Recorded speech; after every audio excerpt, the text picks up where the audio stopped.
All right. Good evening. Welcome to the Scuttlebutt podcast. I'm Rich Mellon from Trapping Inc. TV.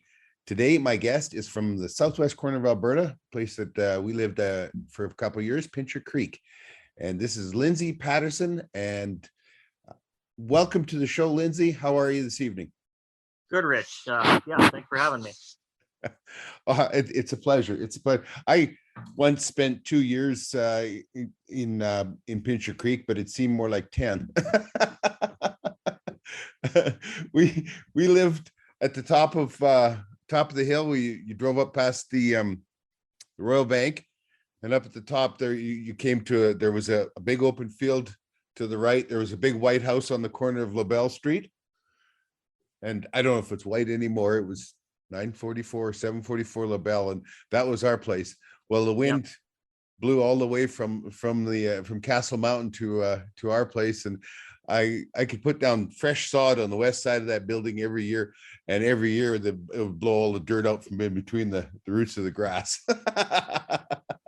Yeah, it's crazy here. There's a reason we have hundreds of wind turbines around Pincher Creek, and we're famous for wind. And you get used to it to some degree, but there's probably 20 days a year that is, absolutely ridiculous. There's debris flying, and but yeah, we don't even bat an eye till it's over 100K here, until we actually get a wind warning, even 110 before we, as locals now, start to kind of take note. So it's a bit much. Well, I can't say much because we clocked off over 90 yesterday and 90 again today, and which is we do get a lot of wind here, but we don't not usually get those big winds. But the best day I remember down there, I had 3 kids all come of age to go hunting. And the best day was the day my daughter shot her first deer. We were out on the Hutterites' land to the west of Pincher, and the wind was blowing, and it was blowing so hard that it was picking up those half-dry cow pies, and it was rolling them across the across the prairie just like wagon wheels. It was the most hilarious thing you ever saw. Well, I've seen the big round bales in the farmer's field roll and get caught at the fence lines.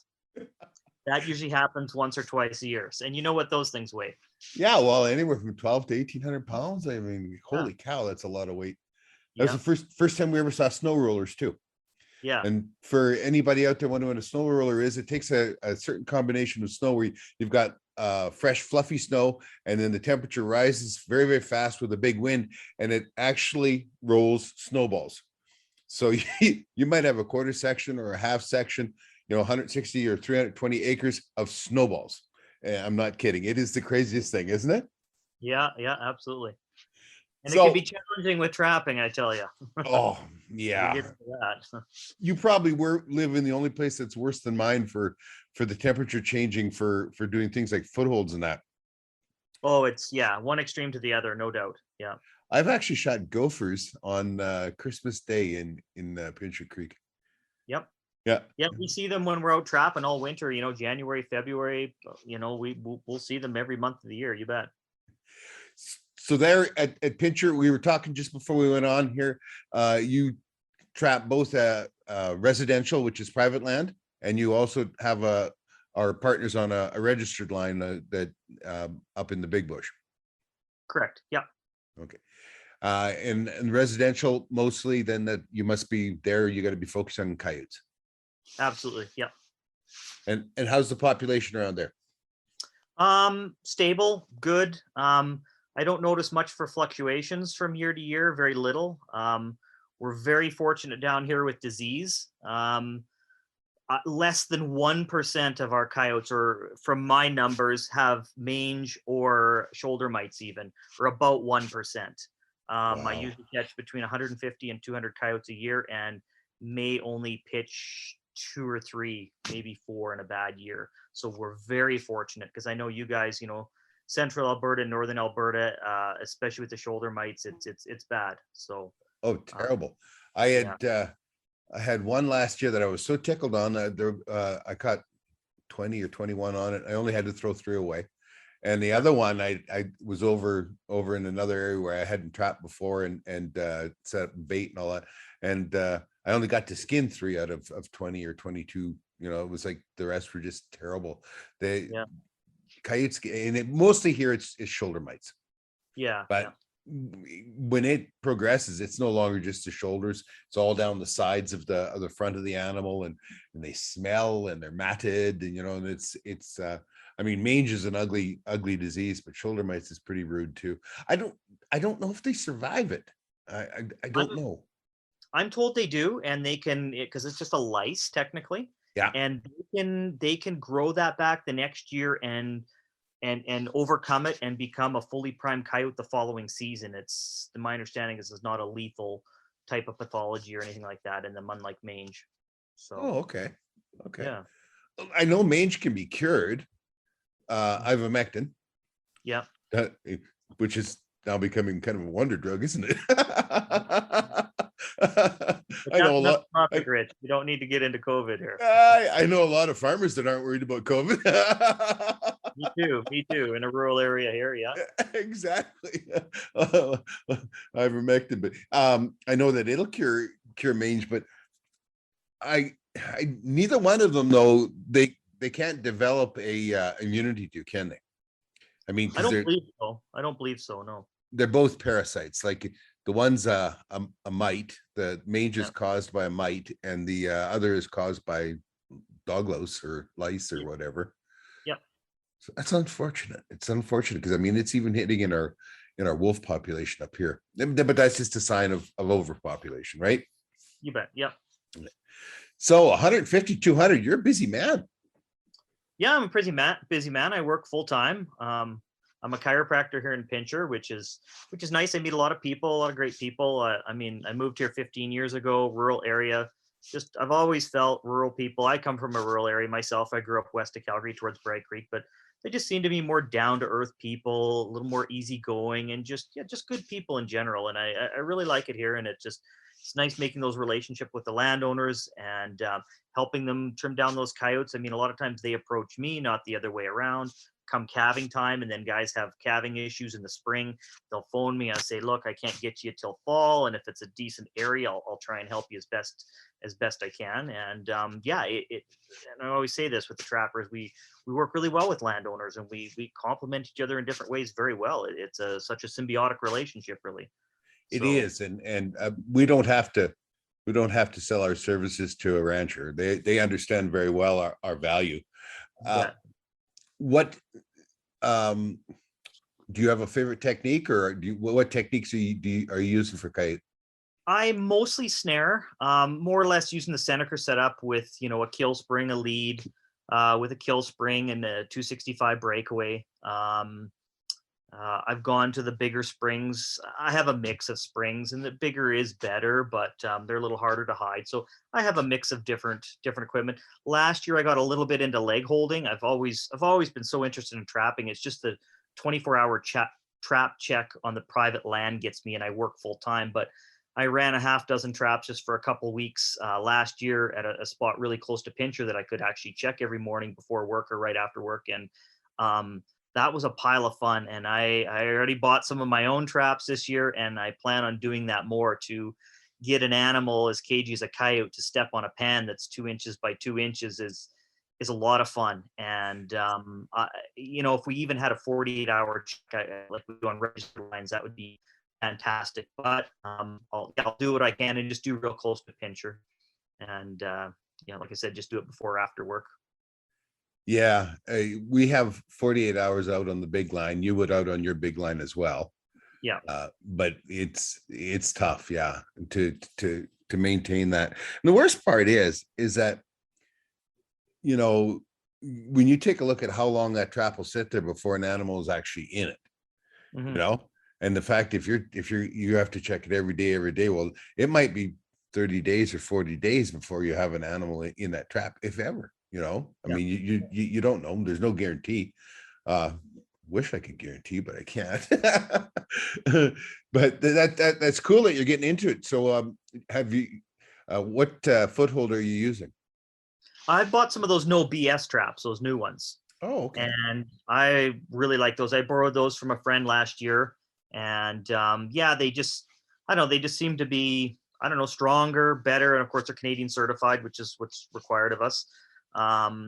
and there's not much tinkering out of the box. And they're that kind of black anodized color as it is. And yeah, I don't know enough about the traps, just more the technique, the good old fashioned dirt hole. And I've taken many courses and stuff like that over the years, and always watched leg hold courses, and just thought, you know what, if I'm close to town, I can put this to work. And I did last year. And like I said, very, very addictive. I can see how these guys that trap full time in the fall, they typically transition from a lot of foot holding into snares when things, and I can see that that's, I mean, foot holding is incredibly effective. And I think you're gonna catch the smarter coyotes that avoid your snares. You'll catch in those footholds.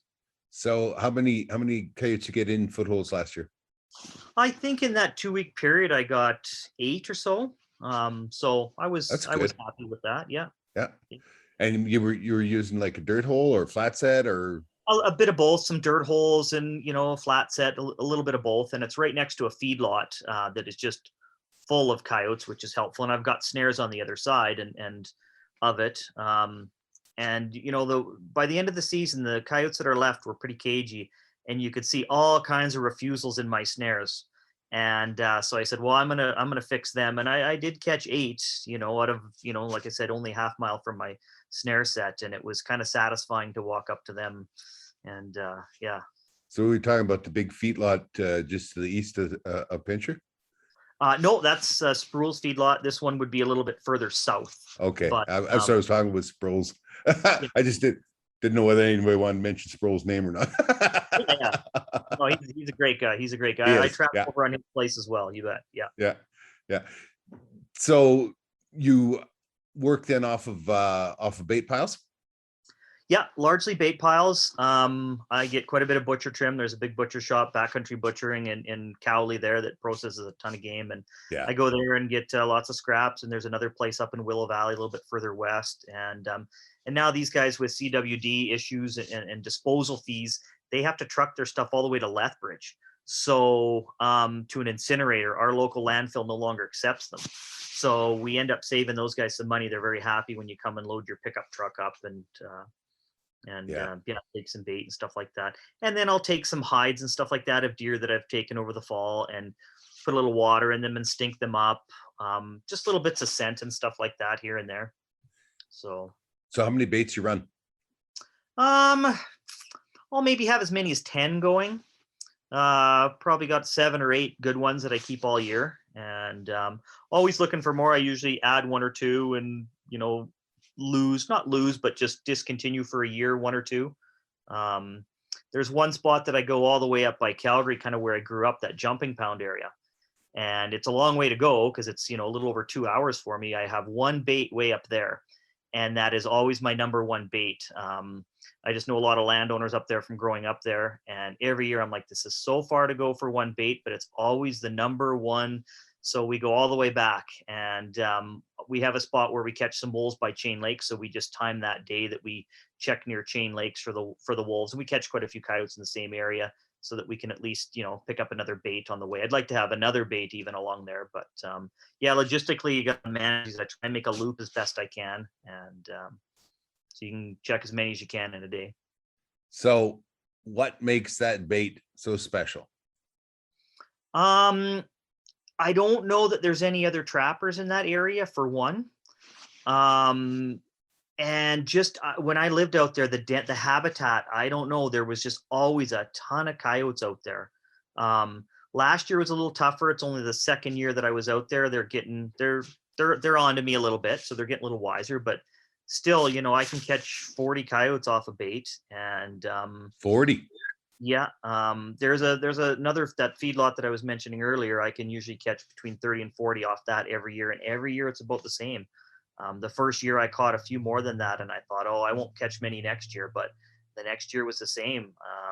And year after year, it's just there. I mean, they're the ultimate renewable resource, really. They just keep coming back. Yeah, so. Yeah, for sure. Here's the thing.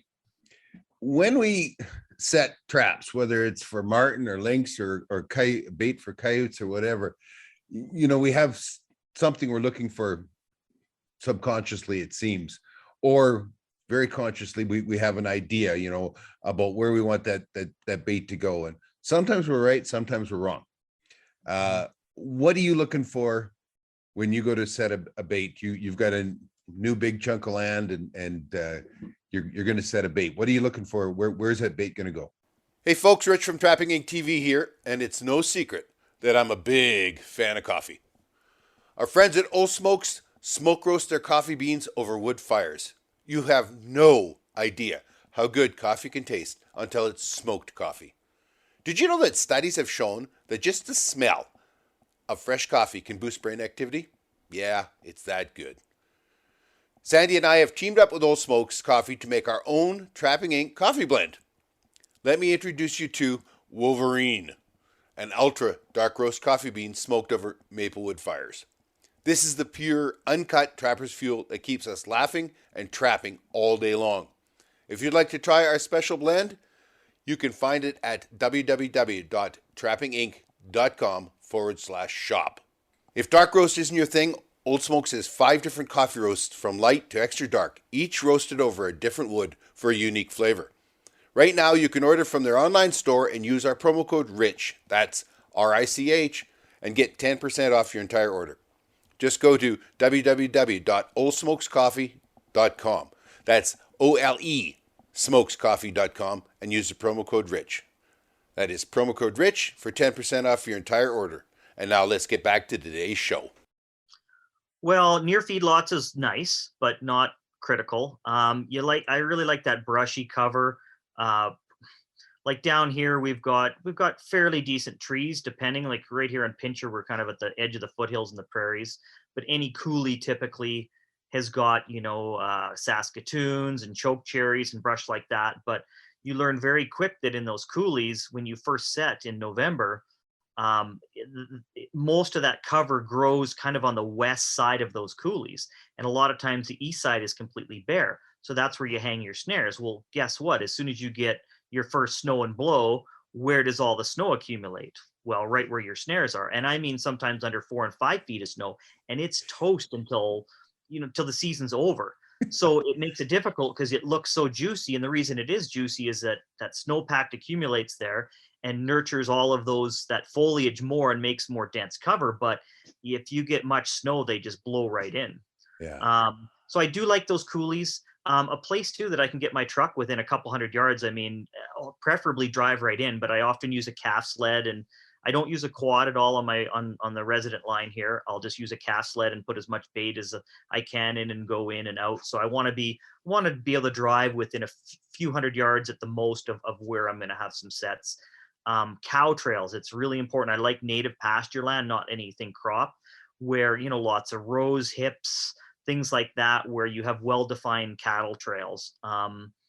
It helps too if it's not overgrazed, and of course those cattle can graze everything right down, so you want enough cover. Even if it's knee high, that's enough. I mean, preferably if you get brush even heavier, like waist high. I like that, but I would say more that native pasture, that native and river bottoms and creek bottoms and stuff like that. And I pay a lot of attention now to drifts every year. When I see, oh, this is a great spot, and then it drifts in and it's toast for the whole season, I don't even bother with that anymore, because I just learned that it's just going to blow in, and all it takes is one snow. Even if you only have an inch of snow, it blows for 3 miles up to that coulee and you have 3 feet of snow in it. So I remember so I like that.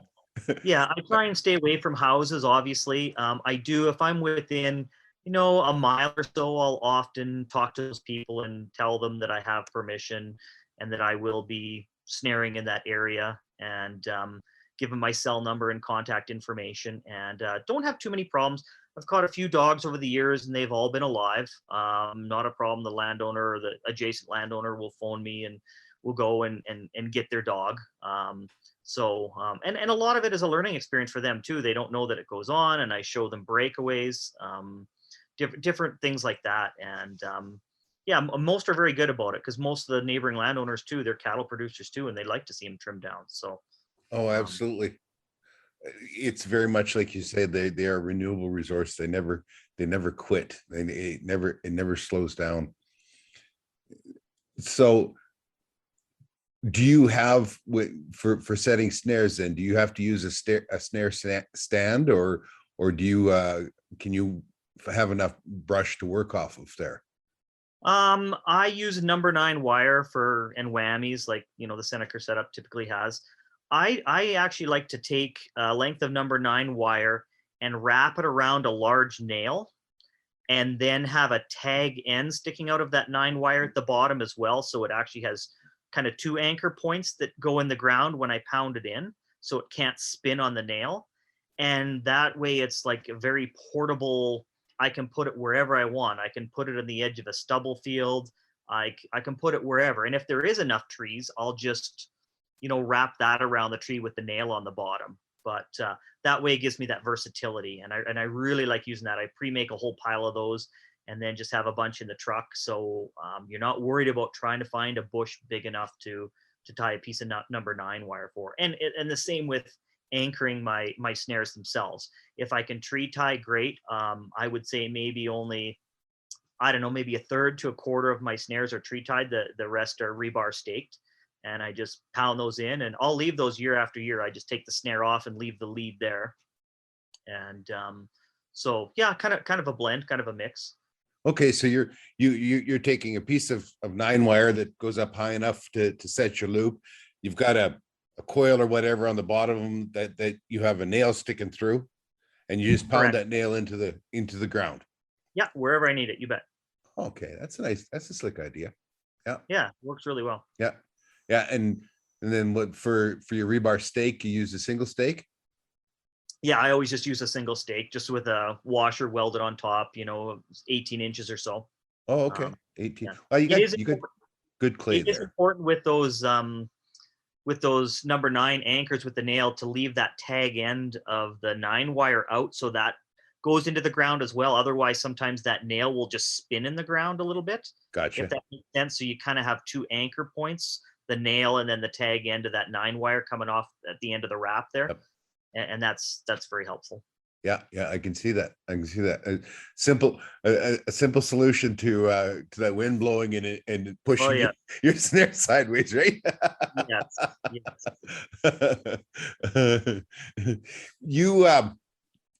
You just went and you're talking about courses and that. You did a pretty special footholding course just recently, right? Yeah, I kind of helped organize, like, there's a lot of wolf issues down here, as there is in many areas of Alberta, and trying to help some landowners and stuff out to trim down wolves. And we catch a few, but you can never learn too much, as you know. So the Lay brothers, Dan, or not brothers, the father son, Dan and Kyle Lay from Williams Lake, they're fairly well known in at least the wolf trapping community as being. They're kind of the hired guns for British Columbia for catching wolves, where if all else fails, phone them. And they do very, very well catching wolves on ranches, primarily due to cattle predation is why they get called in. And so they make their own trap too, which is a fantastic wolf trap. It's certified as well. Yep. And just the technique they use, I don't want to divulge too much, but it's, you focus on catching one of the alphas or both the alphas. And if you can do that properly, you can catch the rest of the pack relatively easy, just with using the politics of a wolf pack. Of course, those dominant wolf leaders, if you can catch those, if you do it right. Yeah.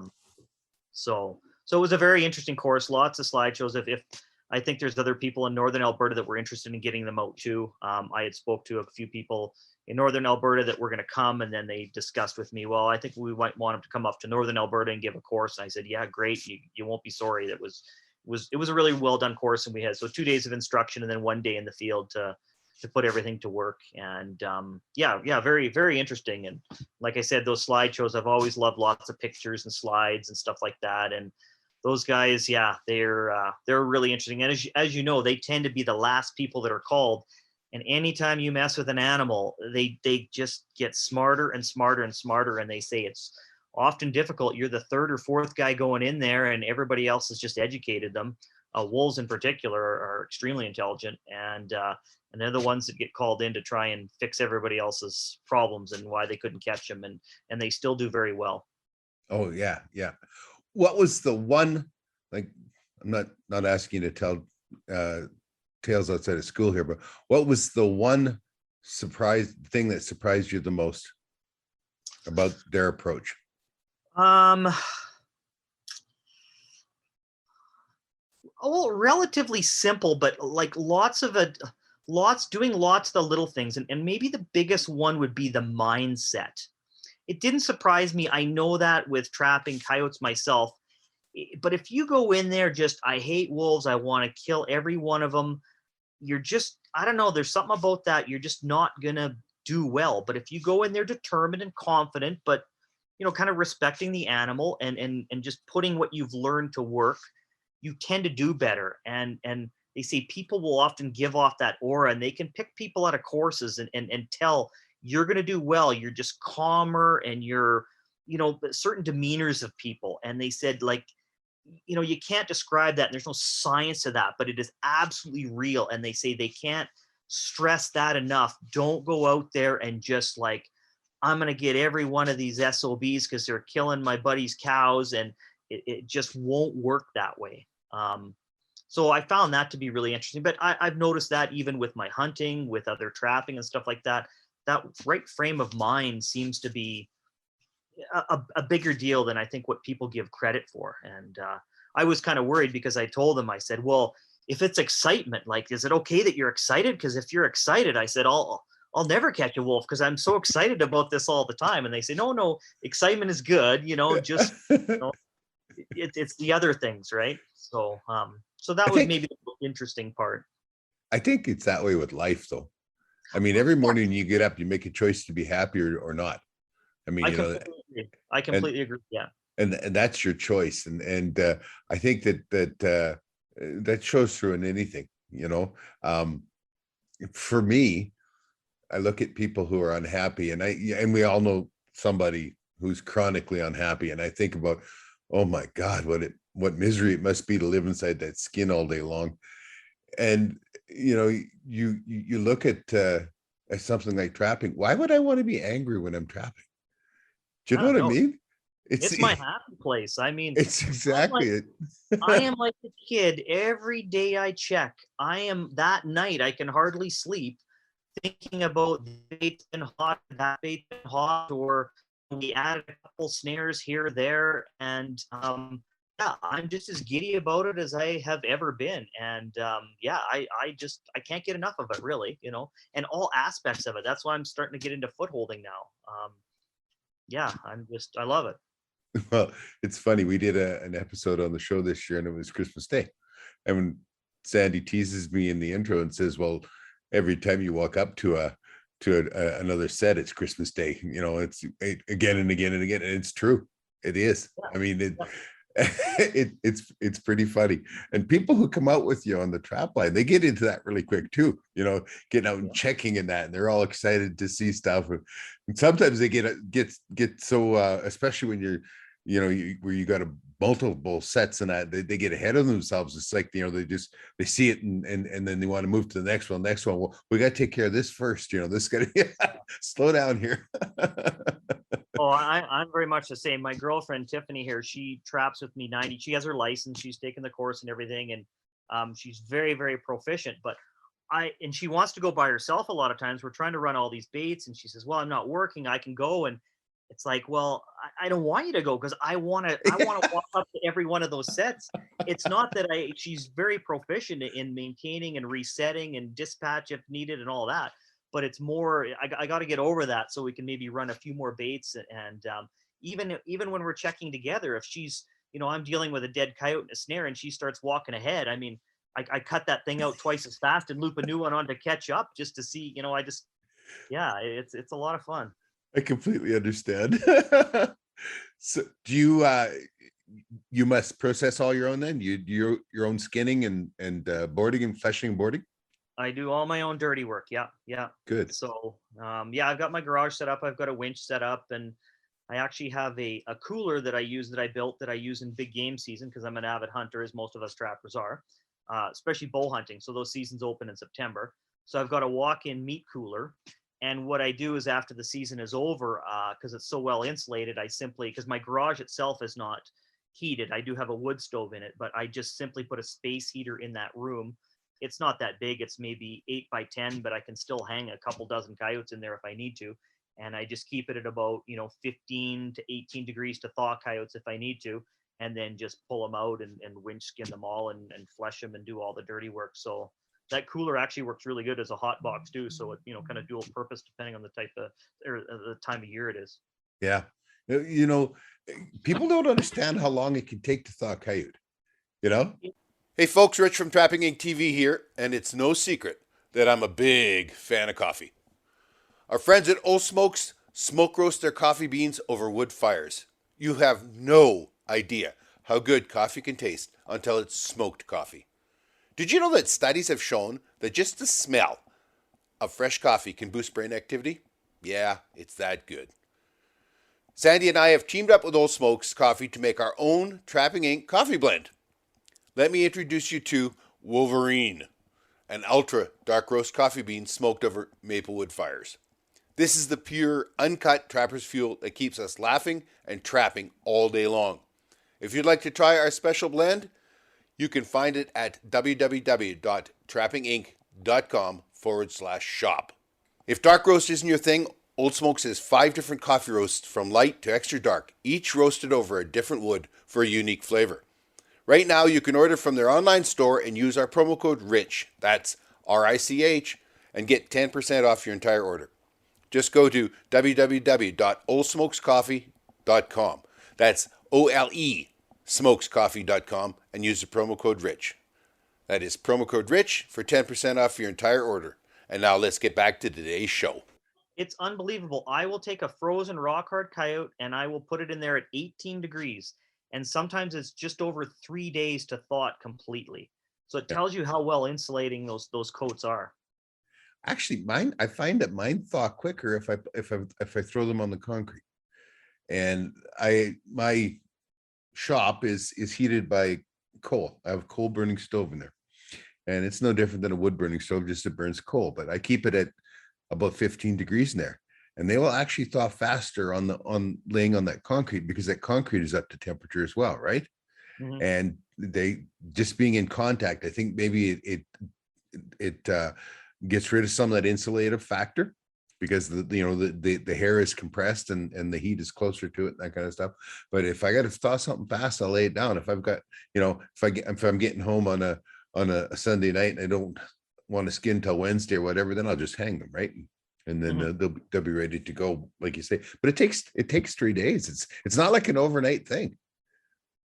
No, not at all. Yeah. Yeah. You also have a registered line, and that is that's got to be 4 hours north of you, 5 hours north of you. Yeah, 5 and a bit. So yeah, it's a long ways. Actually, you're actually north of my son's line. Okay. Yeah, he's west of Rocky there somewhere. He's west of Rocky, and it's Baseline Mountain is right in the middle of his trap line. Okay, yeah. So that's the first. We're right along Abraham Lake, between the North Ram River and Abraham Lake, so we're not that far from him. Which side of Abraham? South side. Oh, okay. Yeah, and then all the way south to the North Ram River. Oh, okay. You're above down to the north Ram. Yeah, and then we actually go a little bit east of the Trunk Road, and then all the way west to I think it's the White Rabbit. To the White Rabbit. It's a big line. It's 467 square kilometer line. It's a huge line. Yeah, huge. Yeah. Must be good trapping. You must. It is. It's really good. There's no forestry or oil and gas at all on our. I shouldn't say that. Along the Trunk Road, there's a little bit of forestry and oil and gas, but it's truly a wilderness line. We get into issues with snow because along the North Saskatchewan, where the cabin is, where we mostly trap, they have a tremendous amount of Chinook influence, like we have in Pincher. So there's really not much snow most of the year. But as soon as you go even a little bit further south, there's basically a big ridge that separates the North Ram River and the North Saskatchewan River. And as soon as you just go a little ways up, the snow all of a sudden gets to be 3 feet deep and you can't take a quad anymore. So it's very difficult. You would beat the snot out of a snowmobile to bring it in by the dam where we come in, because you'd be going over rocks and stuff for miles and miles before you hit enough snow. And then you take your quad, you can only take it so far. So, I mean, there's been some discussion of putting tracks on quads and stuff like that. But effectively, to be honest, we probably trapped 10% of that line down along the river. And I mean, the potential there is mind-boggling. But Oh my God. we I've do well on that portion. I've hunted a lot of that country. I've hunted a lot of it. I've been on top of a lot of those mountains in my boots, you know what I mean?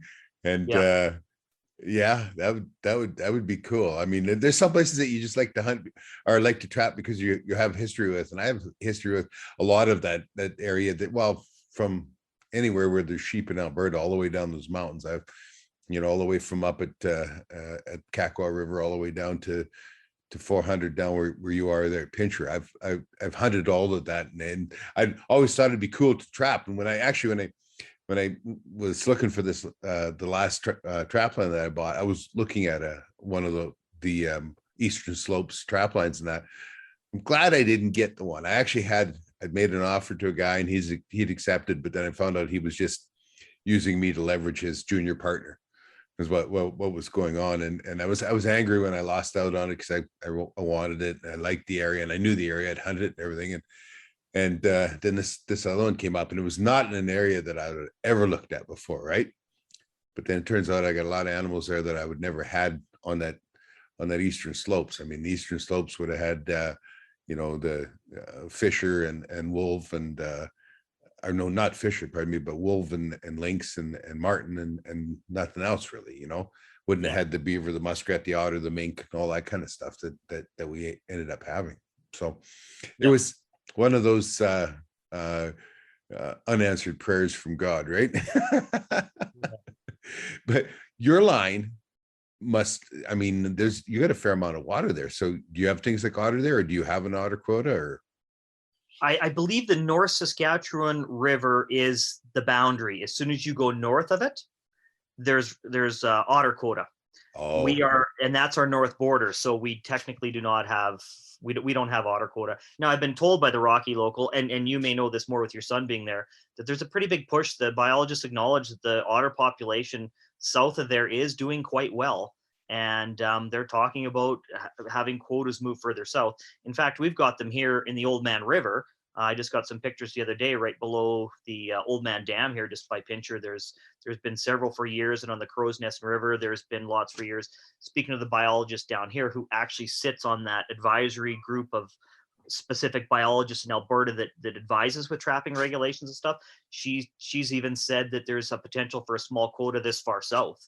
So hoping maybe there's some change for at least some harvest, and it's something they can control very well, being on a quota like that, right? So yeah, I mean, quota is a really, really good idea, but like quota has never changed in forever, and so either quota was too low or quota is a really poor system. You take a look at lynx. What's your lynx quota? I think we're allowed 13 on the line there. 13. And you have a huge line, like holy cow. Yeah. 13 mustn't take you very long. No, and it's one small brushy area that we try and spread out the harvest, but we don't really target them much every year. We don't always fill our quota. So yeah. But all the same, for what we have for quota in Alberta, there is less than 10% caught every year. Probably, yeah. No, when you look at the first sales, what goes to auction and all that, and it's just because, it's not that people, they're not as valuable as they used to be, so they're not being targeted whatsoever. So I mean, when we're not catching, more than 10% of the quota, then quota isn't set right or something, right? You know what I'm saying? Mm-hmm. I think they're an animal that quota isn't necessary for. I can see quota being important for otter. I think that they have it benefited from it, and I think the otter also benefited from the work we've done with cleaning up the water, the streams, that kind of stuff. We used to run a lot more mud netting because in the streams and all, and I think that was important. You take a look at your area down there, the roads and all that kind of stuff.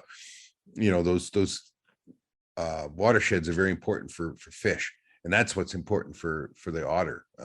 Much as everybody talks about that they eat beaver and muskrat and all that, my otter are just sticklebacks, those little tiny sticklebacks like that. That's what they live on. That's what they get fat on. And every pond that's in. That's you've got otter for sure. So I mean, I think that otter, the quota has been important for. I think it's meaningless when it comes to lynx. Lynx are they're a boom and bust animal, and they follow the rabbits. There's nothing we can do about. We can't control a rabbit population. We won't. I don't think we're going to control the lynx population. Fisher, we got our fisher quota after somebody read a 1969 study from Pennsylvania. Honest to God. How much sense does that make, right? Wolverine is they probably profit from it. We're learning though more and more about Wolverine from the ACA study, and that there's way more Wolverine than we ever dreamt there was. Do you have Wolverine on your line there? Yeah, there is. We've not caught one. They tend to be higher up. I mean, we see sign. It's certainly on my bucket list. I really want to trap one of every fur-bearing species in Alberta. And my last few, we do have a fisher quota there. I think we're only allowed 2. We haven't caught one yet. Al, the senior, he's caught them before, but I haven't. So I need a fisher, an otter, and a wolverine. And so I don't know how I'm going to catch the otter. I'm going to have to maybe sign on with you as a junior for something like that, Rich. But I'm allowed a dozen, and I could do that in a week. Yeah. If I wanted to, but I like to kind of space it out so there's more Christmas days, more packages to unwrap. Yeah. So you have lots of marten then up there? Yeah, there's quite a few marten, you betcha. Yeah. Yeah. And we've got quite a few down here. And interestingly, the way the fur management zones are set up, south of Highway 3, we cannot trap marten on private land. Unless, on a registered line you can, but as soon as you go north of 3, I don't remember which fur management zone it is, but the regulations change. It's a different fur management zone north of Highway 3. So, I mean, you just barely go across the highway and you can trap them. And surprisingly, in some of the areas that I actually hunt elk in 302 here, just west of Pitcher, tremendous, like I've never seen so much marten sign, but it's on private land and leased land and outside of a fur management area. So they're kind of off limits, and I don't know why they have that regulation. Like you said, a lot of this information is quite dated. We have snaring restrictions here where I can set a snare commencing October 1st in zone 300, which is what borders Waterton Park. Well, if you look at any of the grizzly bear management studies, I think that's Bear Management Area 1.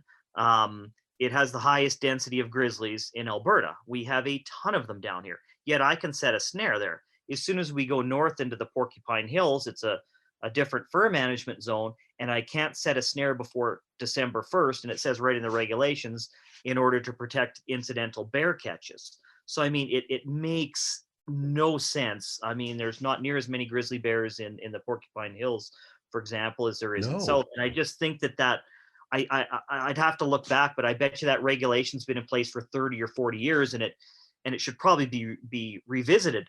That being said, I'm nervous that, well, then maybe I won't be able to snare until December 1st if they see that, and that it is a concern. That being said, I always use 265 breakaways, the smallest. Yeah. Every year I catch grizzly bears as seen by tracks in snow, and they pop those breakaways without any problem. Every year, the same with cougars. Yeah. Deer saves a lot of deer. Of course, on the registered line targeting wolves and west deer targeting wolves, you're using a bigger breakaway, so you're going to maybe hold some of those. But I'm a big advocate of those smaller breakaways in the prairie zones where you're not trying to catch a wolf or anything like that. The biggest fur bear you're going to catch is a coyote, and I really, really believe strongly that we should have. It's very controversial, but I think they should be mandatory just to save deer alone, in those prairie areas. Kind of where I'm at. I probably catch 20 to 25 deer a year in them, again, judging by tracks. Yep. And Hey folks, Rich here with some exciting news from trappinginc.com. We were listening when you said you wanted more clothing, and we heard you loud and clear. We've expanded our clothing line, more colors, men's, ladies, and children's sizes, more variety. Living off grid gives more time for the creative juices to flow. New humorous observations are added weekly, as well as our classic Trapping Inc. logo. We have joined forces with TeePublic. You can find our TeePublic storefront from the store page on trappinginc.com. Just go to www.trappinginc.com trappingink.com/shop and just scroll down to find the link for our Trapping Inc. storefront. Or you can go to tpublic.com and enter Trapping Inc. TV in the search bar at the top. Check it out. Big sales every month, and you can save up to 35%. Don't miss out. Get your favorite gear today. And now let's get back to today's show. It's very rare that once in a while I'll hold a yearling caught around the nose or something like that, and I just phone the local Fish and Wildlife officers and report it, and it's all good. But it's scary to think what I would hold if I wasn't using those breakaways.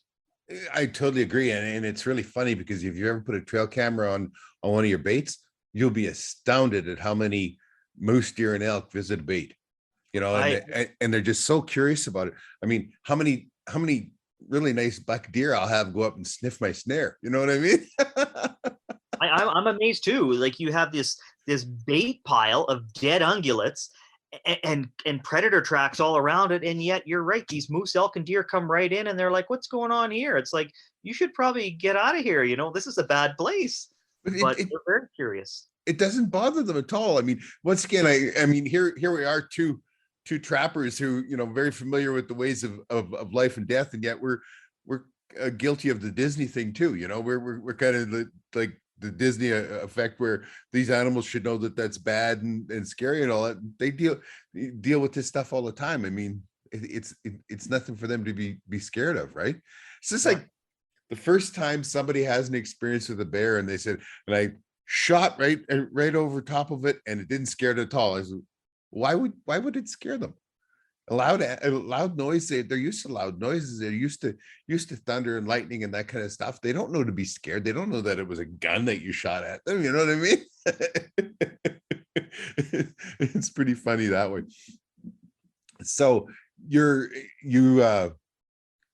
that's amazing though. I'm astounded. Like the Porcupine Hills, how are they for marten? There's a few in there. I usually get one or two in there a year, but they don't seem to be as dense as if you go further west across 22, more along the mountains there. There's quite a few more that way. So yeah, that would make sense. But I didn't know about that down south of 3.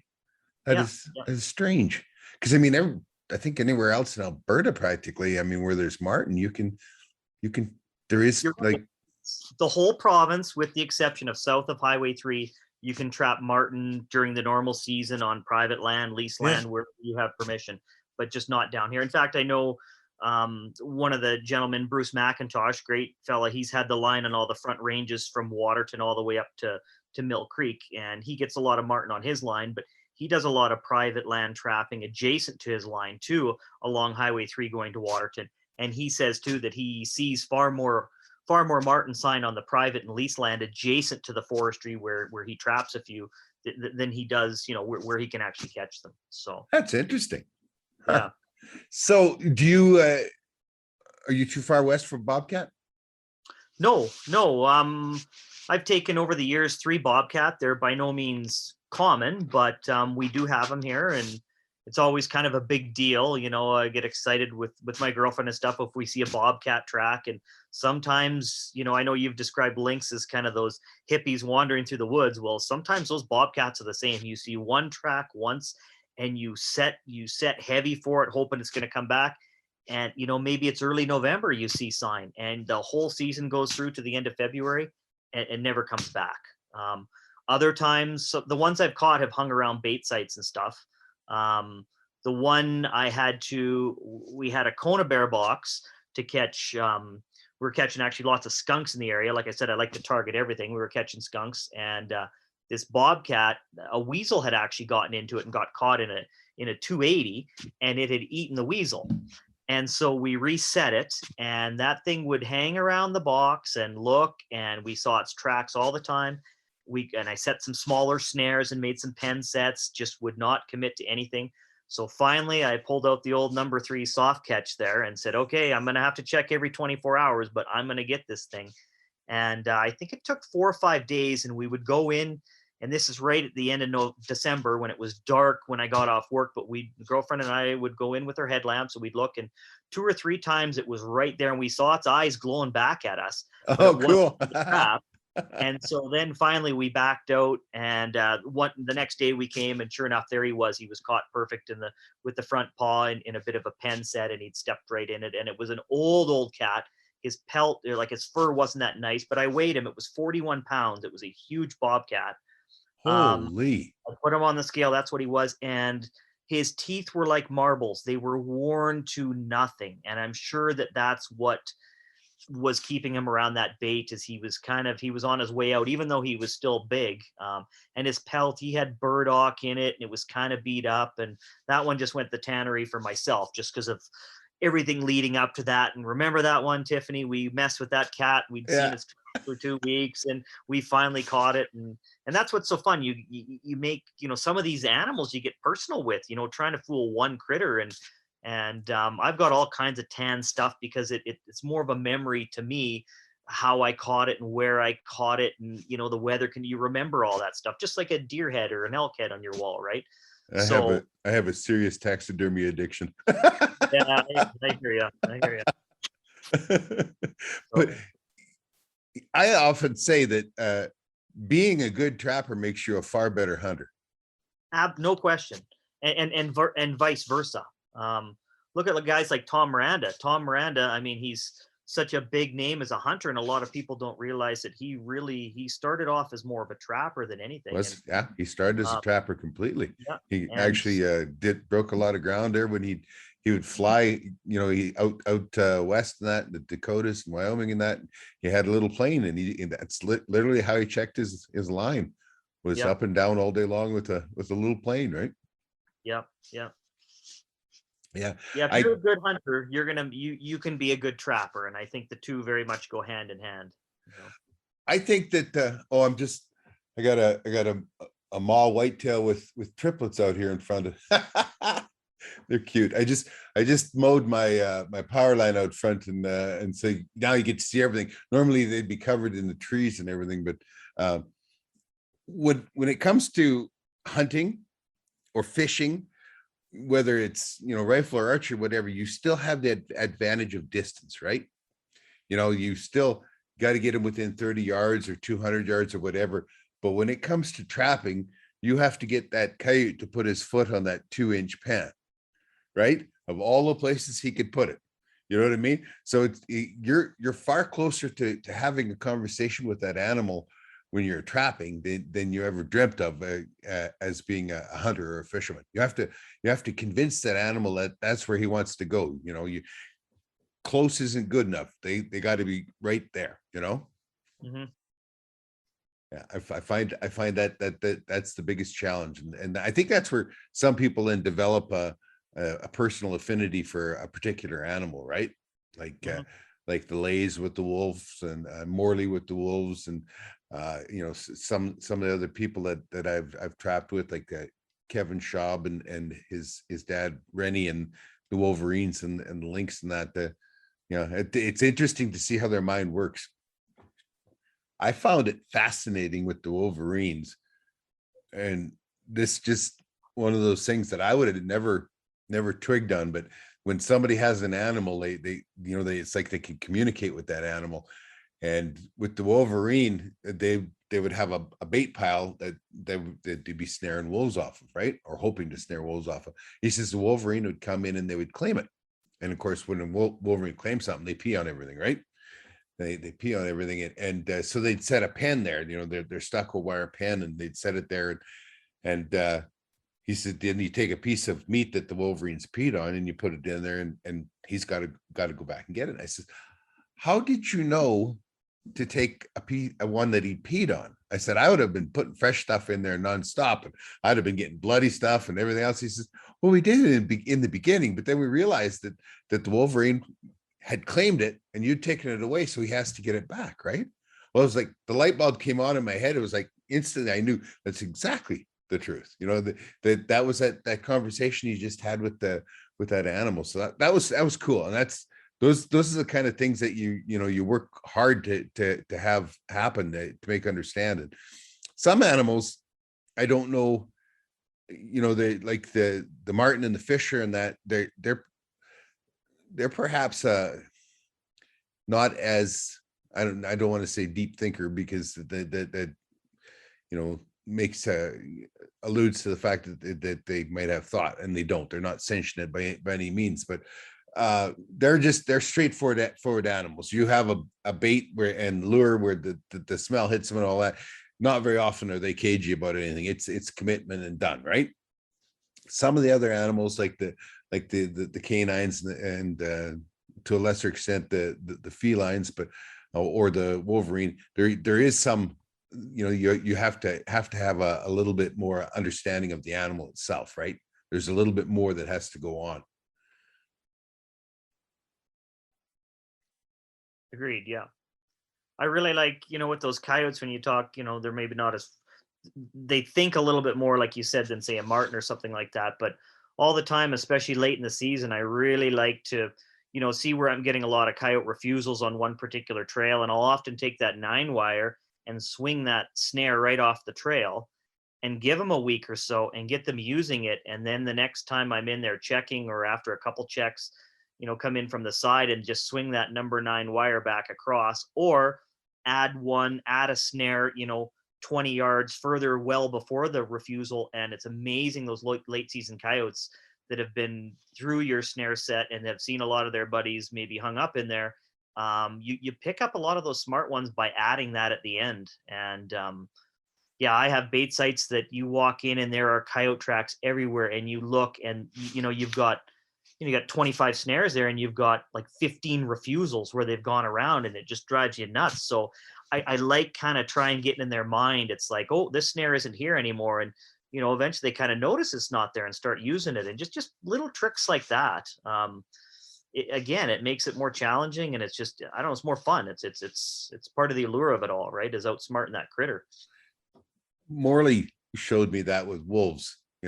We had one snare on it. There was a pretty good trail. It was a pretty obvious trail, so we had this snare on it, and he says they're going to see that and they're going to veer off and go this way, because this side was all brushed in and that, but there was kind of like an opening or a path between a pair of trees. And he says, and so we'll hang a snare over there, right? And he says they'll just veer off and they'll head in there. And he was right.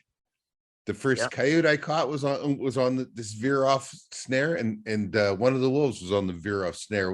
It was just, he just understood that. For me, and it happened last winter, when you get the weather condition and that, pretty soon you have like an acre or 2 acres of flat padded snow. You haven't had fresh snow, so you don't know what trails they're using anymore. That gets difficult then to try and figure out what they're doing and where they're coming in from. But they're still there, they're still hitting it. It's good if they will grab one of those hides and drag it back into the brush or whatever, because then there's going to be fresh trails around it, and you can set on, right? Mm-hmm. Yeah. Well, that is it's awesome that you've got such a wide variety from going all the way down there on the prairies and with the coyotes and the bobcats and that, and then all the way up to Nordegg. That's awesome. I didn't know about that, because I know that country very well. That's very cool. That's very cool. I'd like to thank you. I think we'll call this good for this evening. We're pushing up on our hour here. Let you get on with your evening, and I'd like to thank you for your time, though. It's been awesome. I would like to run into you someplace and be able to sit down and do this across the table again. How's that? Yeah, that sounds good, Rich. Yeah, I'm sure I'll see you at a rendezvous or something. We're all set up to go to the Rocky rendezvous last year before COVID hit, and then so hopefully next year, and get together with all that. And yeah, that's perfect.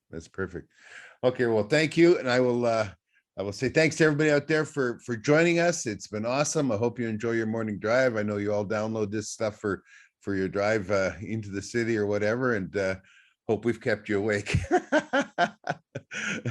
You take care, and maybe we'll see you down the line.